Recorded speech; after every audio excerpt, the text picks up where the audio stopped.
आज पूरी दुनिया का ध्यान भारत की तरफ है।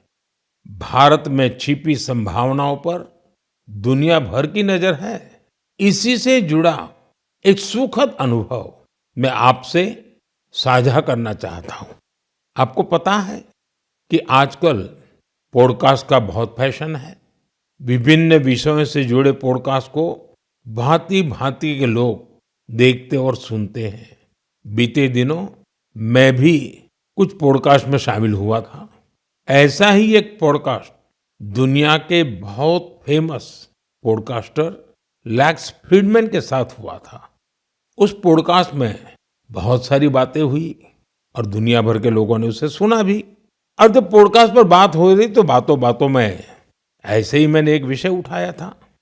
जर्मनी के एक खिलाड़ी ने उस पॉडकास्ट को सुना और उसका ध्यान मैंने उसमें जो बात बताई थी उस पर केंद्रित हो गया।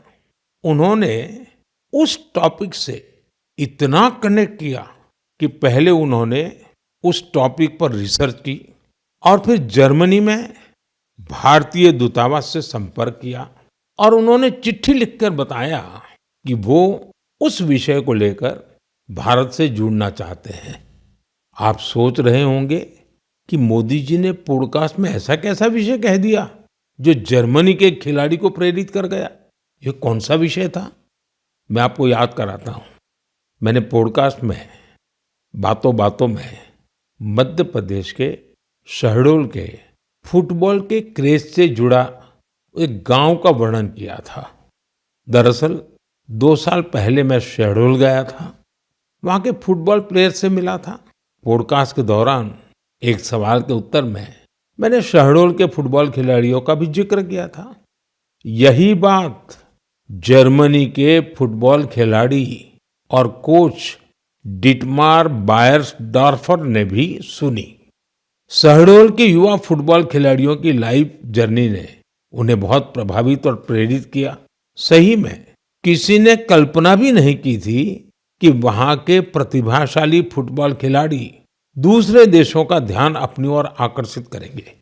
अब जर्मनी के इस कोच ने शहडोल के कुछ खिलाड़ियों को जर्मनी की एक एकेडमी में ट्रेनिंग देने की पेशकश की है।